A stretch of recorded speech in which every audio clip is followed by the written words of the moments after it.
I believe we're live, Mr. Hanks. We are absolutely live. And I tell you what, I'm feeling totally alive right here, still on the Gold Coast, quite south in Currumbin Valley, Adrian. Beautiful And part of the world, Tommy. Beautiful part of oh, the world. it is stunning, isn't it? You can go from all that concrete and silica, the sand's okay on the beach, right? Yeah. To this is the beautiful thing about the Gold Coast too. Within minutes, about 35 of them, 40 of them. But here in almost rainforesty type Yeah. country, and it's just absolutely stunning. Lots of eco farm activity here, and as I give you some scope, see those little white boxes. Do you know what's whoop? Do you know what's in those things there? Um, I don't want to get too close. You know, I don't think I'll get an anaphylactic attack, or what is it? The anaphylactic attack. But I'm not. Yeah, I don't want to get too much closer because I can see they're buzzing around here and whatever. yeah, just And yeah. We don't want you dancing in the screen right in the middle of the cup. breathing, right? Yeah. But yeah, what a great part of the world to be in, and on a beautiful, stunning day. I mean, look at this, right? 27, 28 degrees. 27, 28 degrees, and it just doesn't get any better. And there are a lot worse places than this to be on the planet right now. Yeah. So, Tommy, in essence, what you're doing is probably part of what the topic is today. Is you're taking out some downtime a little bit, huh? Oh, love it! Great segue. Very smooth, my friend. Yes, I Smooth am. operator, mate. Smooth It's a operator. smooth operator, of course, of course. So, look, it's this is where you can kind of combine, I reckon. And you know how we were talking earlier in the week about, physiologically taking the downtime, and the biggest part of that Yeah. downtime is known as sleep. And we touched on meditation. We're probably going to go a little deeper on that today, but physically giving your body that downtime for it to adapt. And if you've been working out a lot, and we talked about triathlon training, and you're loading up, and then you've got to make sure you don't overtrain or overreach, they call it as well, where you're going too hard on the exercises, let alone the volume too often. But giving the body a break to do the building, right? To then go to the next platform, stretch it again, Yeah. So we touched on the brain, the psychological, because we do the physiological, the psychological, and the Emotionological. spiritualogical. I was going to go to the emotional as well as the You're going spiritualogical. straight in. All right, there you go. That's cool. But and that's the connection there is through the mind, I believe. But you've been well versed on this for a couple of decades. I was about to say a couple of centuries, Adrian. But you don't It feels like it. It feels like it's coming. So talk to us about that, because how do you benefit the downtime from going from psychological to emotional, logical, spiritualogical sense? Yeah. We Yeah. are biological beings. Yeah. So I know, Tommy, from my experience, I've been on my own spiritual path for, really for about 30 years. I came across my teacher 28, 29 years ago, Rudolf Steiner. And I had a few dabblings with a few different spiritual paths, religious paths for a number of years before that. The Baha'i faith and, a bit of other Christian type faith, a bit of Buddhism. But when I found the path of anthroposophy or Rosicrucianism, which is what I follow through Rudolf Steiner, it just sang to me. Something sang in my soul, and it was like, I feel like I'm back on track spiritually. So I started to, actually, just to go back a little bit, Tommy, for that, how I started my journey with Rudolf Steiner was actually through agriculture, through biodynamic agriculture. My son was starting to attend a Steiner school in Tasmania 29 years ago. And there was a lecture there on biodynamics. Biodynamic agriculture is very spiritually based. It's all about the seasons and the stars and the beings and the devas. So very spiritually based practice of agriculture and farming and gardening. And that was my entry point into anthroposophy or Steiner's work. And then I became a little bit more interested in the meditations and the texts and the writings of Steiner, particularly spiritual writings. So then I joined what they call the anthroposophical spiritual classes, where you actually go and get spiritual education by being part of a club, an anthroposophical club membership. And in that, there are the indications that Steiner gave from a spiritual perspective of how to lead one's life. So he gave lots of indications of exercises, spiritual exercises to do, specific books to read. So I've been doing that for nearly 30 years. And in that, what I find is that's my downtime for me, because I'm so aligned in that space when I'm studying, when I'm in that spiritual visionary space. It's like everything else falls away from me. All other stresses, all other worries, all other need to be or to do or to go anywhere. I'm just in that spiritual zone. It gives my soul so much nourishment. It's quite incredible. And I want to bring it back to the physiological a little bit. And I think I've shared this once many Cap TVs ago, a few months ago. Was Rudolf Steiner was asked once from one of his students why there's a lack of spirituality on the planet. And Rudolf Steiner said it's all a matter of nutrition. People are not taking enough nutrition in their bodies to hold the essence of spirit in their body. Oh, and what a great, so everything is linked. The spiritual is only linked to the human body. Yep. If we have the nutritional energetic balance, it's like we are the cupula, we are the grail, we hold the energy of the spirit. But if we don't look after ourselves physically, emotionally, and mentally, and we have holes in that, let's say, then the spirit has nowhere to land successfully.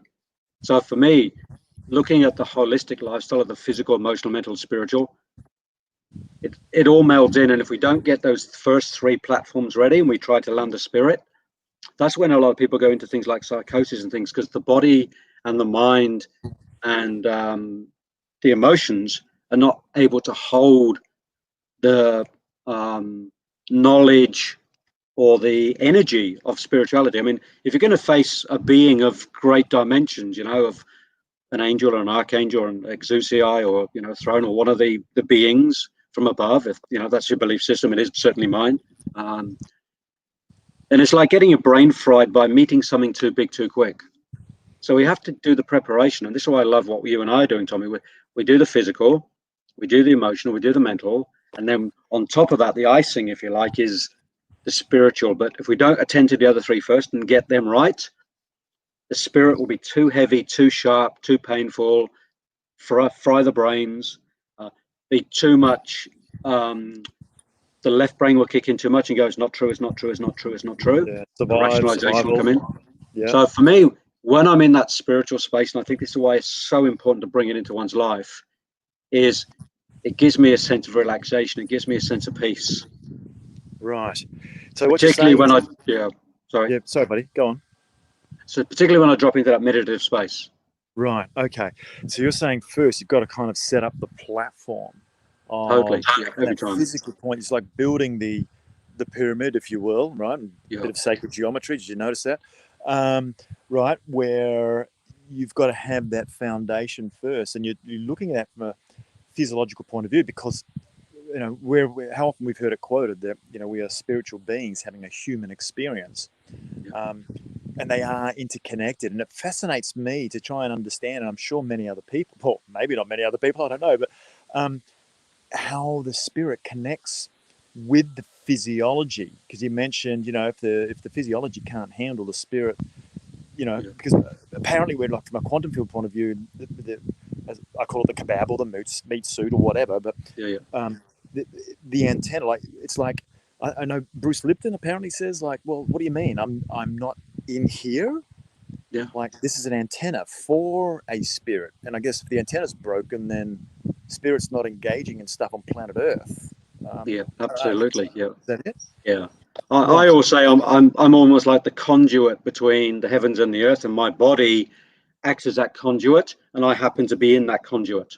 Right. Okay. So I have a choice, because I love grounded spirituality. Like I'm very practical. I'm very grounded. Sometimes I think I surprise even Tommy with my practicalness. But I believe in practical spirituality. I want to be grounded. Yeah. I want to know what I'm doing on the planet. I want to have my left brain, rational brain, moving, and but at the same time, I want to connect into the higher source of energy, frequency, knowledge, wisdom, the Akasha record, if you like. All those things are available to us. Right. But if we're not in tune physically, emotionally, mentally to begin with, it's really hard. And there's a lot of people in the spiritual sphere, in the spiritual supermarket, who have abilities to connect with spirit. But then I look at their lifestyle in terms of the physical, the emotional, and mental, and it's totally shot. And they really struggle. They really struggle. Right. Yeah. The messages get mixed. Oftentimes then they become, I won't use the word dark, but muddled. A lot of people, they start to see things that are actually in the imaginary space rather than the spiritual space, because they're not in alignment. Right. So and it's really common. Okay, so you don't want to be, using a metaphor here, a broken antenna. Absolutely. One that's like weathered a lot of bad environmental stuff. I mean, environmentally, we're talking about your cells. So we're getting a little Bruce Lipton-esque here again. But, if you've got a dirty antenna that's got a whole lot of corrosion on it, and it's been hit by bad weather because you haven't looked after it and kept it clean and whatever, you're going to be getting a bit of a shitty signal, and maybe it won't be tapping into the frequencies that it needs to. The spirit's trying to communicate through the antenna to, in effect, let's get back to human, be able to do their thing more effectively on planet Earth. Yeah. And in fact, what often happens, Tommy, is not only do we not get the positives coming in, but if you like, the negative frequencies, the negative energies, everybody's seen Harry Potter, the Dementors, whatever you want to call them. They will come in droves, because they will smell that shit, if you like. They smell that.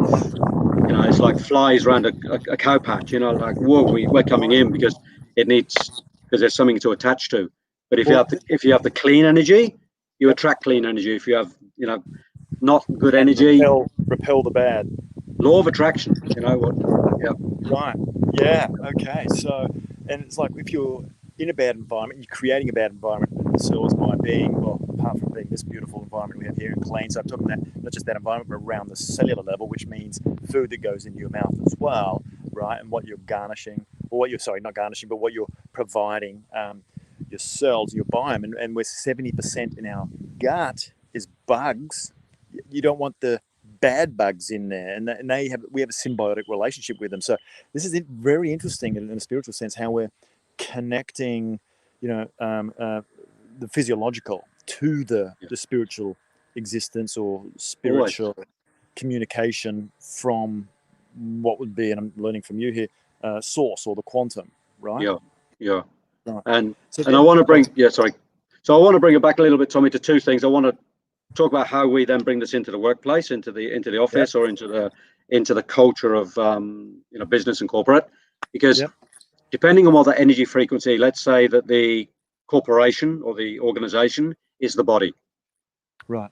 So we have to look at all the mechanics in there, the flow, the blood flow, the energy flow. Then we have to look at the mindset of the organization for the mental. Then we have to look at the emotional stability of the organization. Who's running it, what stable space are they at, what stable space are the staff at. Right. And then we ask the question, what can we let into that organization from a spiritual perspective to take it to the next quantum level? But if that platform, that business organization isn't holding that place in a clean, energetic way, it's going to be very hard to get into any quantum space. Right. So we want to get the connection fixed up. But then how does the downtime from a spiritual level play a part here then? Yeah. So what are we talking about when we're talking downtime spiritually come connection to mental? Yeah, because what I love, and we can go back to all the great thinkers of Einstein and others as well, and Nassim Haramein and others. Time is not just linear. Like, time is just like in so many different spaces we can play with time. So when we drop into the energy space of spirituality, time has really no meaning. So when we allow the left brain to be switched off and we drop into that spiritual space, I can have a nano nap for 3 minutes in with what we call no mind, from a meditative space, just getting into no mind, drop in that space. I can come out of a nano nap of 3 minutes and feel totally refreshed because I've been refreshed spiritually. Is that a nano or a nana nap, or a disco dose? Granddad nap. All right. Oh, okay, all right. Disco dose. Yeah, and that's absolutely available to us anytime when we learn to switch off. Yeah. When the body is not under constant attack, and I just want to go back to the basis of all my work about the fourfold human being. We have the physical. Yeah. And then we have what we call the etheric body, or the chi energy, or the life energy of the body. Yeah. Which is what plant, like the tree behind you, that beautiful palm tree I can see, the Bangalore palm there. See that's physical, and then it's got an energy field, if you like, a life body. Right. Yeah. Yep. And that's where that stops in the plant. And then we go to your humble bee behind you. Yeah. That is physical. It also has an energy life body. It has some sort of sense of feeling around it. Yeah, and energy flow and life flow. But then it has something else. It has what we call the astral body, which is slightly akin to having a soul. Yeah. Right. So a bee can feel pain from that perspective, and it can form a habit. Yeah. Okay. Because it's got a habit soul. And then we have the human being that then has what we call the I presence, or the choice maker, or the spirit. Oh, the choice maker. That's interesting. So for me, the spirit is just a choice maker. It makes me choose to be this or that. Moral consciousness and all those things is directed by. And for some, that I presence, that consciousness, or the id, or whatever one wants to call it, is the core aspect of my being. And what happens in sleep, Tommy, and this is great because I know you love studying sleep, is when we fall asleep, the astral body, if you like, all those habits and emotions, and that soul body and the I presence, they leave the body, they go into spirit land. It leaves behind the life body, or the etheric, or the chi energy. And while that astral space is going, which actually is the thing that breaks down the body every day, it breaks down all the proteins and the minerals and constantly working, that leaves, it puts the body into a rest space. And then that chi energy, or etheric body, starts to heal all the damage that's been done through the day. Right. And if we don't learn to separate that astrality and that I presence, that's when disease sets in really quick. Absolutely. Okay. Yeah. So the spiritual realm is really important for us at nighttime to go and visit, so that we can actually have this downtime, we can have this rest time. Really important. You could also do it during the day for a while, but particularly for human beings, we're day creatures, and at night is when we tend to go to the spirit. Interesting. So could we say that our third dimensional existence, as in matter, time and space, that when this is active, like it is now, and we're conscious, as in like not asleep, that our physiological aspect, and to a degree mental, right, to operate this thing, and running on programs, right, and database information and so on in the head, and the memories, and what to do, what not to do. The spirit's kind of more at a quieter place, whereas at night, if I am unconscious in the physiological, which is downtime for the body, that's when the spirit's getting busy. Is it like no? So what happens is we leave, if you like, we leave the physical body. We got that, we go through the great glass elevator into spirit land, right? And that's when we sort of get into that dream state, connective space. A lot of people get those visitations at night. So we actually, it's like, in the indigenous cultures, they call it the dream space, dream time, and they could do that consciously during the day, because of their evolutionary path. We're slowly losing that as we go forward in humanity, but we can still choose to go there by, having a really good night's sleep, as you know, because when we're in a certain frequency, we can leave the body, but we can only leave the body in that certain frequency, in that sort of space, certain parts of the night. At other times, we're still a bit more present in our physical body with our spirit and our soul. But when they leave, I don't know about you, but sometimes I'll wake up in the morning and I feel like, vroom, I'm back in my body. Right. Sometimes my body actually bounces off the bed when I come back in again. Jeez. Yeah, because I go so far out, like I am way out in my sleep. Like, yeah, my wife says to me, if something noisy comes in suddenly in the morning, I come back in so fast, my body actually jolts. Wow. Yeah. Okay. Yeah, my wife just laughs. She just says, "Wow, you were out a long way last night." I said, "Yep, I was way out." Way out. Right. Jeez. Okay. Yeah. So then, how would the spirit rest? Yeah. Does it rest? What is Spirit that? doesn't need to rest because the spirit isn't a, my beingness of my spirit. That's just an ever-going, tourist field, just up and down, up and down. It doesn't need to rest. It doesn't. There's no tiredness in something that's not physical. Right. And in Taurus field, you're talking about quantum physics type stuff of that Yeah. spiral up of energy, and then it Yeah. comes out and around. Yeah. And the spirit is continually doing that. It's going up and coming down and going up and coming down. And for me, that's not a linear, measurable up and down space. I'm just using sort of common language for that. But for me, there is this blend, like a torus field of energy vortex, right, in and out, where I'm partly in spirit here, and of course I'm in another dimension in the spiritual realm at the same time. And when we tune into that energy, that's where the creative spark can really happen for business. Right. I'm glad you just said that, because I was just about to bring this back into business. So you got there before I asked. But then, okay, that's what we do together. That's it, mate. Tune in.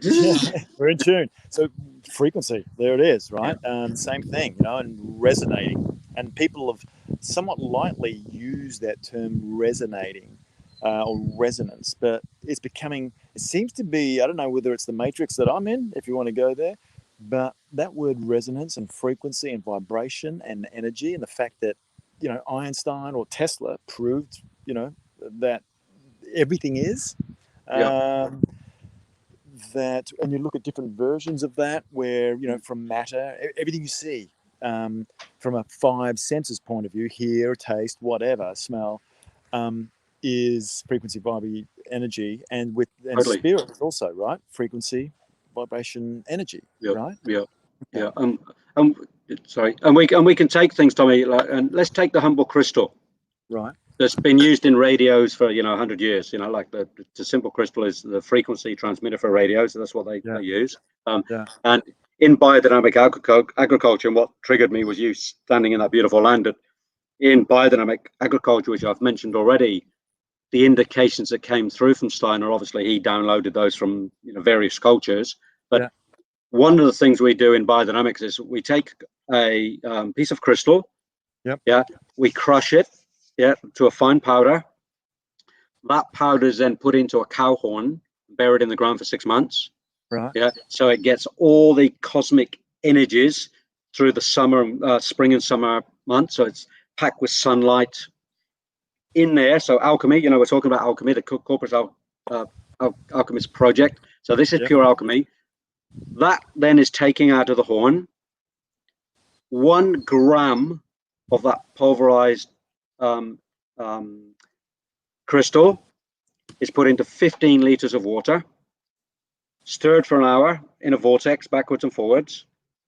That water is then sprayed out over paddocks and fruit trees, etc., to enhance form in things. Now, if you spray that spray after sunrise, it'll burn the plants. It'll burn them to brown. It has to be sprayed before sunlight because it's so potent. It's like a homeopathic substance.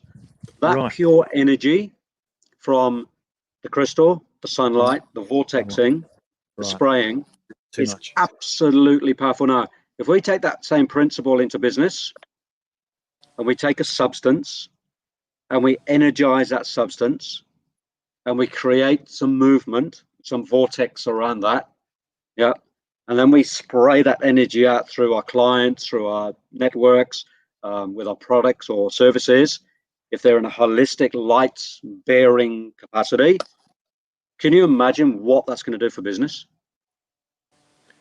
Right. Okay. So let's go there then. And you also mentioned the What was it? The creative space that kind of exists there as well. And how many of these big business leaders that will wake up at 2 or 3 in the morning with a great idea and they'll write it down, a lot of them on a regular basis, that all of a sudden they've completely rethought the paradigm, which, side note, seems to be happening on a world scale right now. Yeah, watch this space.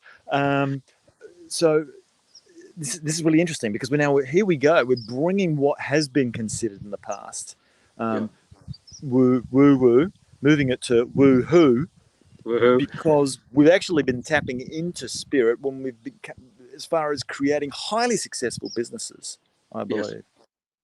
Right? Totally. And it's all about that opening up of the connection to spirit, or to source or to God or whatever people want to call it. It's all the same for me. But as long as one learns to tap in, and it's about so oftentimes just people say, so how do we tap in? Well, you go and find somebody to help you tap in. You find a teacher. How do you learn to drive a car? You go and get a driving lesson from a driving instructor. Yeah, same principle. Go and get a spiritual driving instructor to take you through the motions of how to drop into spiritual practice. And for me, it doesn't matter what that practice is, because at the end of the day, pure spiritual practice all leads to the same place. Whether it's Hinduism, Buddhism, Christianity, or Zoroastrianism, whatever it is, if it's kept in the pure non-political space, they all lead to the same place, which is back to love, back to self-reflection, back to connection to God or spirit. So it's just that mankind has just divided them up for political and war reasons. That's the only reason it's happened. It's been politicized, religion, unfortunately. Okay, yeah. So if you want to perform better in a peak flow, sustainable peak flow state, what it seems the picture that seems to be getting painted here is that physiologically, and we did this earlier in the week, get all that stuff balanced, optimized, specifically for you as an individual, because we are all at the physiological level biochemically individual, because what do you know, we have different genes. But then cleansing from a spiritual point of view, and unless you get that stuff happening, you can't tap in. Your antenna's dirty to being at your top game spiritually, and being able to have those moments of space. So the downtime spiritually, where spirit is in full function and flow, because it said it doesn't need to rest, it just needs to be. And so these other things you've got to sort out, like we spoke about earlier in the week. But then that's when you have the best opportunity to be in that ultimate creative space. And I guess what we haven't spoken about here is connection through the heart as well, to connect into the other bits, people, whatever you need to connect into. So, okay, this is starting to come together for me. Am I heading down the right track here, or? Yeah, certainly. And for me, what the heart represents oftentimes is, from a physiological, and the poster question the other day is the heart a pump, or does it actually receive pumping from the blood? That's a great question. So there's the physical heart. And then, of course, we have what we call the etheric heart. So off the body, there's another heart that's in the energy space. Some people call it the second heart. And one starts to tune into that second energy heart. Then one can get into, if you like, the spiritual feeling space rather than the physical or emotion feeling space. So one can learn to get various energy flows through the etheric heart. Because basically we have a carbon copy of the physical in that etheric space.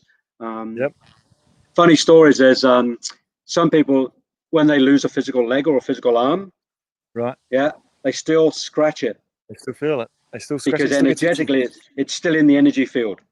That's crazy, right? Yeah, I know, and it happens. People go, "Oh, I've got an itchy arm." Well, shit, my arm's not there, but I still feel the itch. The phantom, like phantom arm or phantom whatever. So it's real. I mean, where is that coming from, right? So doesn't that kind of because the arm is actually there. The fact that we cannot, most people can't, some can. Right. It's still a reality. It's still there. It's existing in a different dimension still. Yeah. So then coming back to the heart, so what we have, the physical heart, if you like, the etheric heart or the warmth heart, and then the heart is also almost like the seat of the soul as well. The soul sits in this region from an energetic, visual perspective. So a lot of people connect, the feelings to the heart. But in all truth, the feelings are actually in the soul, not in the heart. That's where there's a bit of a misconception. Feelings don't live in the heart; they live in the soul. But because the soul is a feeling place, Right. it's been connected to the heart because we get a sense of, we feel it around the heart space because the heart is a barometer of feelings. But don't you Yeah. feel emotions? Yeah, through the soul. So you feel emotions through the soul, right? And they could be negative emotions, right? Oh, totally. Yeah, totally. Yeah. Right. Anger, frustration, rage. Right. Yeah. So when Yeah. somebody says, do what you feel, would you condone them feeling an emotion and acting on that emotion that could be negative? If it was detrimental to themselves or some other human being or some other sentient being, yeah. Right. Because we have, and this is what happens, Tommy, we have the soul development Yeah. where we feel emotions, positive, negative. We get into Yeah. habits and addictions and all those Yes. based on old stories and untruths and, education and, programming, which we've spoken about. But then what happens is we can bring in the spirit and we can make a conscious choice of whether we take that action or not. Yeah. We as humans, we have free choice. Yeah. We have free choice. So if you put a plate of curry in front of me, I am free not to eat that. If you put that food in front of an animal cannot walk away from food because its habit will say it's food I need to eat. So an animal can't say no. An animal doesn't have choice. Whereas human beings, because we got spirit, we have a choice. Right, and we have that versus the rest of the animal kingdom. Apparently, that capability between stimulus and response to use the space, the downtime, if you will, right, the space between the notes, if you will, to make that call, and that's coming from somewhere. And that comes from not just left brain, but the rest of it. Yeah, it's deeper than that. If you're going to make the right call. So that comes from three places from my teachings, and other people have their own teachings, which is fine. But from where my study is, we have three aspects of the soul. We have what we call the intellectual soul that makes the intellectual decision making, if you like. We have the moral conscious soul that makes the morality core, and then we have the sensory soul that acts on the sensation of what the body's bringing in as well. So there's always three things going on, and when those three things are in alignment, obviously then we're in alignment, but we can actually choose to act and work with one of those soul aspects at any given time, depending on the situation. So the soul's quite complicated. A lot of people get the soul and spirit completely flipped and wrong and muddled. And mostly, with all due respect, it's due to ignorance of the lack of study. Yeah, well, we don't want to educate people too much, otherwise they can get dangerous and misbehave, can't they? Exactly. So I say, if part of business for me is also the necessity of studying something about the physical body, something about psychology, something about nutrition, something about intellect, and something about spirit, because it's really hard to run a business, and I believe it's going to get increasingly more difficult over the next decade or so because of the changes in vibration. So if people aren't putting that into the workplace with themselves, with their staff, with their ethos, they are really going to get left behind. They are. That's my call. That's my call. Right, perfect. I mean, I think that's a good place to sort of land as well, because the corporate world's getting ripped off, Adrian. Certainly is. Yeah, ripping itself off. Yeah, if you haven't got people's spirit wanting to be in the game, for want of a better word, then you can't force it, and you can only do that for so long. And I think the world's at that juncture right now as well, and the awakening that's happening, and the questions that are getting asked. And if you are a corporate movement, organization, and a community that is not in touch from a spiritual sense, hopefully becoming so, but then you're not using all full potential of the experience here on Earth and making it a better experience for everybody else. Yeah, it's like having a car, with a gearbox and only using first gear. Right. At some point, you're gonna crunch the gears eventually. That's it. Gonna blow the engine. You're gonna blow the circuits at some point. Just That's it. trying to go in first gear. Yeah, learn how to change that that gear. Well, Yeah. unless you got auto, but then Yeah. Physical, emotional, mental, spiritual. Like it it's is. and up we go. Yeah. Yeah, and change gear because the physical generally, potentially should be the easiest in some ways. Diet, exercise. I mean, that's pretty rudimentary. It's really basic stuff, really. Right. It should be. I know it's not for a lot of it's 80% of people on the planet, but it should be potentially. We've got the intellect for it. We've got every substance we need is on the planet, all the good food, all the good health, all the good well-being. So that should be pretty rudimentary. I believe that get the physical body into play, go and do some exercise, go and eat well, go and sleep well. This is your department. Yeah. And then go and do a bit of psychological stuff. Go and sort the mind out, go and sort the trauma out. Go and sort some of that old story stuff out. And then start to use the intellect a little bit, get into the emotions a little bit. Yeah. To clear that up. Yep. Clear that the issue out of the tissue. Yeah, and then go, well, now I'm ready to embrace spirit. Boom. Top gear. Yep. Top gear. Yep.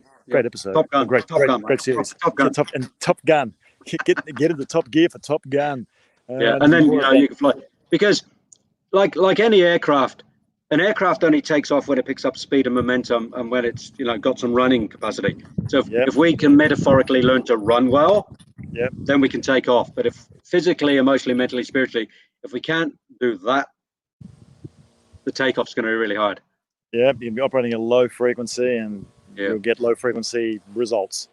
Yeah. So there we go, my friend. Okay, I better get back to. You better get back in your study group, mate. Go and take the energy of what we've just created into that room. And come in at a different level, more of a spiritual frequency level. That's right.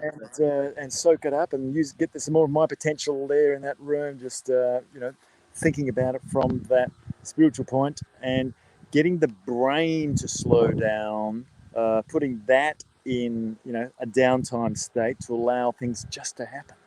Yeah, let the spiritual wisdom come through. Right, connecting through the field, as they say, Mr. Quantum Physics. All right, my friend, where can people find you, Mr. Hanks? AdrianHanks.com is the place to go. Okay, and where can they find us? They can find us, mate, on LinkedIn's a great place. In the Corporate Alchemist Project page, which is open for public.